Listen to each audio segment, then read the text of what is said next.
Hi there, Orla here, founder of Businesses Mums, and welcome to week 2, training 3 from Success in 6, where we talk about all things branding. And I'm so excited to help you today.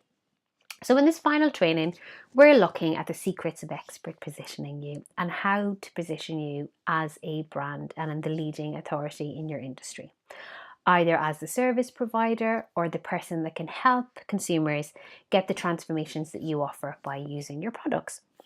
So we want to help you determine your brand and how to position yourself as the expert in your field.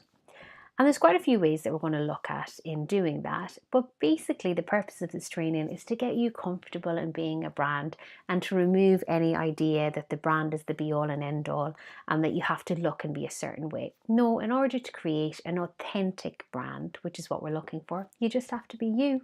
And that's what this course is all about. So we're going to help you be more you. So looking at the content, it's very apt that we start with Brand You, branding made easy. Which comes first, branding or sales generation? Hint, hint, I'm a sales coach. How to create your brand. I'm going to look at some brand examples and what to do now.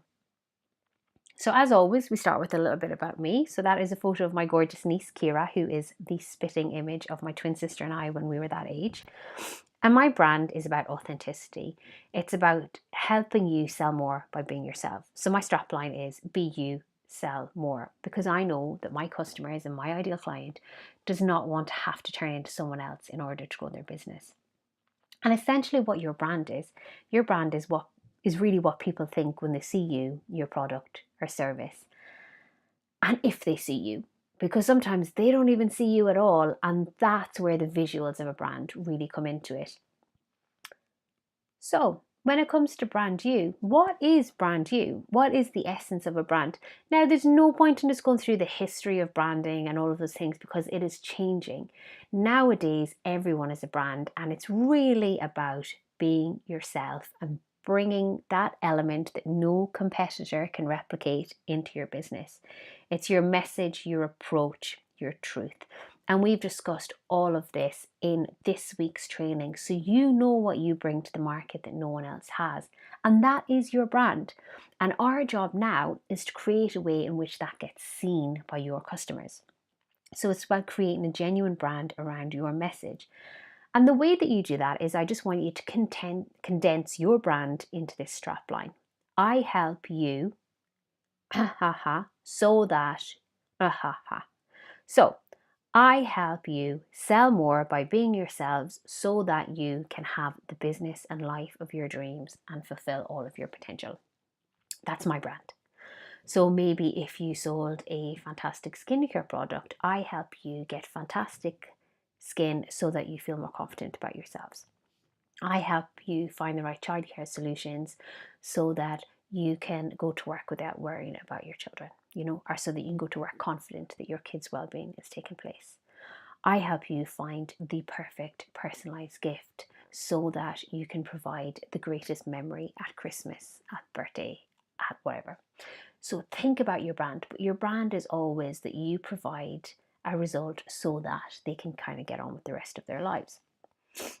And what is the importance of a strong brand? Well, we've discussed this in earlier training, so that people can recognize you. We live in a really, really, really busy world.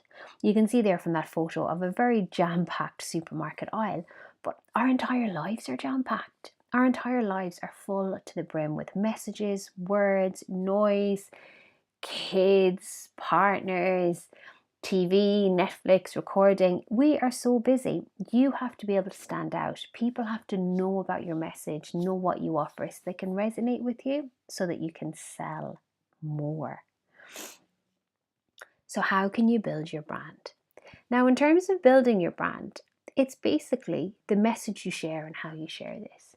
So a brand can be how you look and all of these things, but a brand is really your message. What makes you different? What makes you stand out? What makes key? What is it that relates with you? Because we've seen so many companies that have rebranded, changed their logos, doing all of these things. What people always remember is that key message and what makes them stand out. What is your values? What is it that you stand for? What is that thing that is important to you that we discussed in the training? That's all part of your brand, because that is so fucking important. The purpose of your brand, is it to help people? Is it to grow? Is it to provide a better life for yourself? Is it to provide a better life for your consumers? What is the purpose? Your approach and your expertise. So how your brand is delivered. So your brand is really a mixture of you, what you do, what you offer, and how you do it. That's really a brand. And then we get a really nice logo, we get really nice fonts, we get really nice pictures that kind of become the visual element of your brand. But that's only one half, and we have to back that up with you and your message.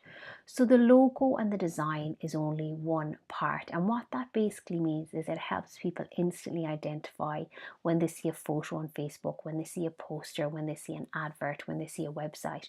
All of those things have to tie together. That is why I've had my slides redesigned. So all my slides look really similar, so that when you open it up, that's a Business is Mums course, and they are the slide presentations that Orla uses. And those things are really easy, but they're surface level things. It's about going underneath and really knowing what it is that you stand for and having confidence. So all of the things that we've taught you so far about confidence in your transformation, knowing your approach, knowing what makes you different, that's your brand, because that's what really, really stands out. However, you know what my brand is all about, and my brand is all about blowing myths in the industry. And my brand is about showing you how to create a business that works. Sales always, always, always comes before branding. It's sales first and branding second. And what I mean by this is in your activities and what you're focusing on. So your number one focus must always be on sales, because without sales, there is no point in a brand. And you cannot waste your money on futile brand building exercises. Brand building is an extra cost, and it's an added benefit. So when you're starting off in business, and if you have a choice in a marketing activity, and if that marketing activity is going to build your brand or generate sales, you are always, always going to choose the activity that generates sales, and your brand will naturally be built on the back of that. And the reason that this is so important is because when people first start off in business and they take out radio campaigns, they stand and they hand out flyers, they pay to be published in a local magazine, they invest all of these energies in things that build their brand. But if it takes 7+ touch points with even your ideal client before they're going to buy from you, you need to be building your brand a hell of a fucking lot before you're going to generate sales. And what happens during that time frame? During that time frame, you become disenchanted, pissed off, you're losing money, you're wondering if you made the right decision in following your business. And all the while, customers that want to get away from you, they don't come back because they're not quite sure what to do. So in the next training, when we do look at marketing, I'll show you exactly how to focus on your sales first and get those sales. And we'll give you loads of really, really good examples.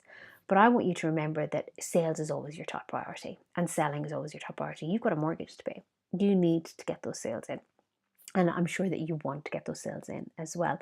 So when people turn around and say, oh, do you want to invest in this? It would be great for your brand. Tell them to fuck off. Maybe you don't want to put it in those words, but the question that you want to ask is, and how will I build my brand? Or, and how will I generate sales from this? And that's essentially what you really, really want to know. But getting back to creating your brand, because it's still really important, because everyone's a brand nowadays and every company's a brand is what is your message? Go back over your transformations, go back over what we looked in earlier training this week, and think, what makes you stand out from the crowd? Why are you different from your competitors? Why are you fantastic? And then think, where do you need to share this information? So how are you going to promote your brand? So your Facebook page, your Twitter page, your Instagram page, if you have one, like all of these social medias. Is it YouTube? Is it through Facebook Lives? Are you going to go to networking and promote your brand? Everywhere you go and every time you show up in front of your potential customers, you are sharing your brand. And you want to be consistent. Any brand sharing needs to be consistent. So basically, anytime you share your business with people, you have to do it on a consistent basis. What I notice quite a lot happens is that people aren't active on their social media, their Facebook networking for a while, and then all of a sudden they come back with a vengeance for, anywhere between a day to a week, and then they dip again and you don't hear from them, and then 4 weeks later they crop up, and all your customer sees and all people see right there is inconsistency. That's all they see. It would be much better if you did one thing a day. If you put aside one thing a day to post something on Facebook, one thing a day to go to a networking event, just one tiny thing a day. And if you do that consistently, it will add up over time. And I want you to start seeing yourself as a brand. You are no longer this person that hides behind their business. You are the business. You are what makes your business different. You are what people relate to. You are what people connect to. Your approach is so important, your message. So you have to start seeing yourself as a brand. And I want you to associate with the bigger brands, because people care about branding. And the only reason they care about branding is because they care about what's known. They care about what's familiar to them and what they see as a consistent company that's constantly getting in front of their consumers. So if you write any blogs, or if you work with any other businesses, or you get any writing gigs, maybe you want to put a scene on. As people know, I had my first article printed by New Magazine last year, so I wrote a scene in New Magazine on my website. And I want you to build relationships with other brands so that they can promote you, and other companies that align with your values. So ideally other companies that also serve your target market as well.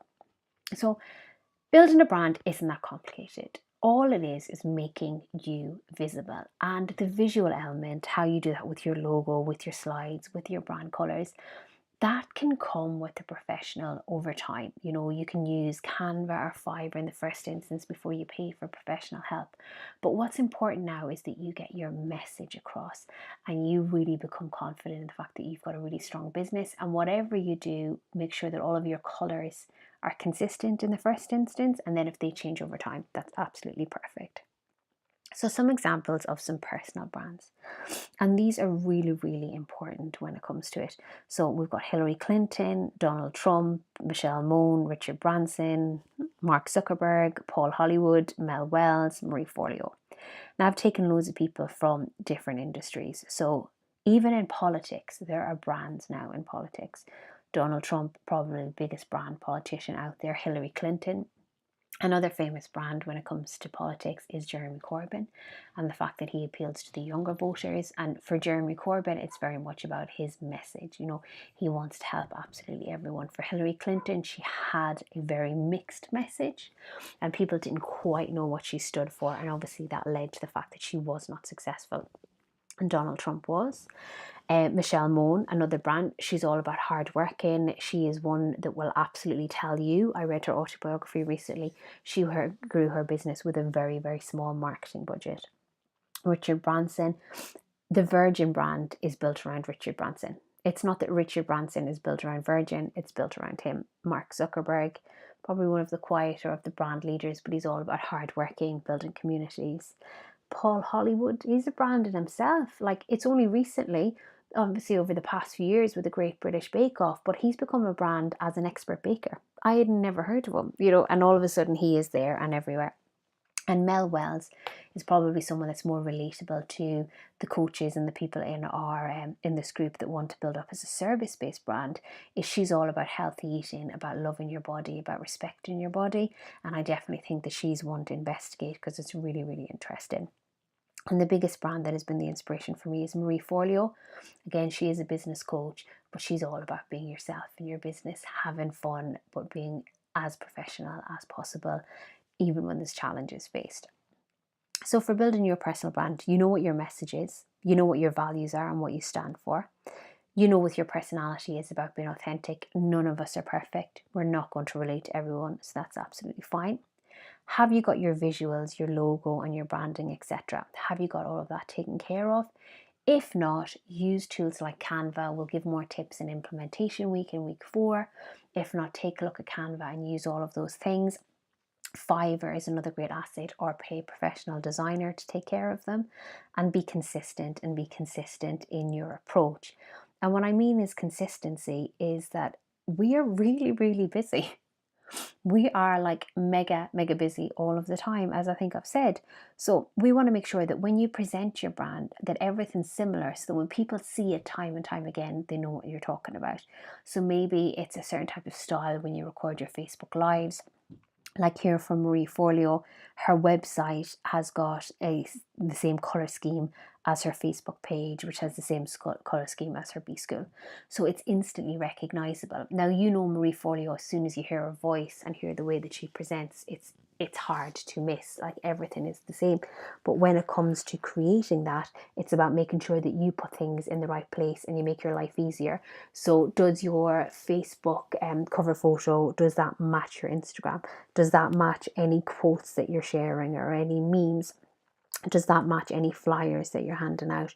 Does that match the cover in any groups or any communities that you're building? Make your life easier and make sure that absolutely everything matches, because it's that consistency when promoting you.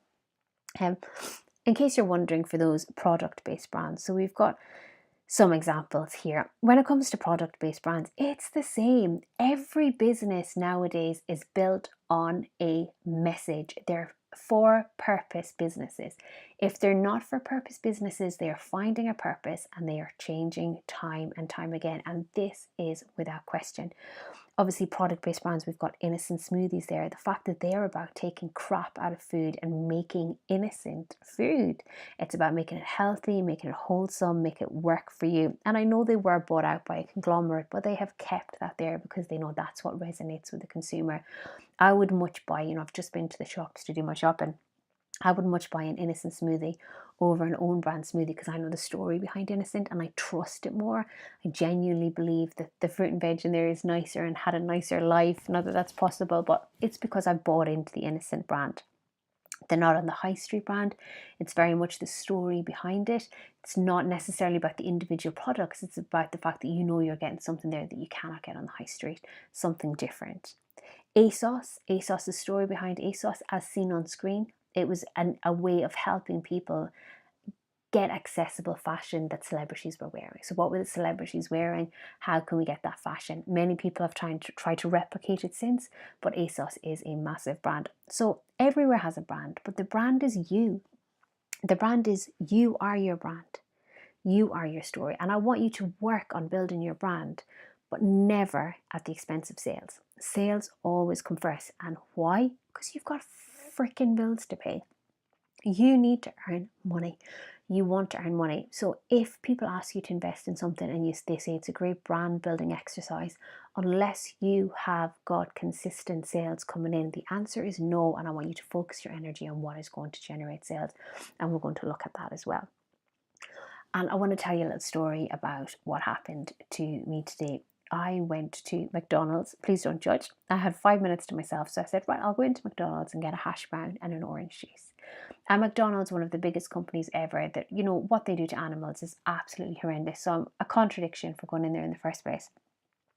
But they actually have a zero waste policy, and they want you to support them in their mission to send zero waste to landfill. And what they've done is they've created in their restaurants is the facility to pour out the drink, recycle the cup and recycle the straw, recycle the burger package, recycle the hash brown package or the orange juice bottle, whatever the case may be, because they realise now that people are buying into a purpose. I was watching the television earlier and I very seldom see adverts, and there was an advert for Lloyd's TSB. And their mission and their brand is built around the fact that they want to profit with you and not from you. So many other banks wanted to profit from their customer. Lloyd's TSB, again using market sophistication, which we learned in the last training, want to profit with their customers. So they're already standing out with their brand and how they do things. And I think it's just so essential that we consider that. So what I'd like you to do now is I want you to take it easy. I want you to remove any overwhelm, and you don't have to go out there and charge and hire a designer straight away, but just to start seeing yourself as a brand.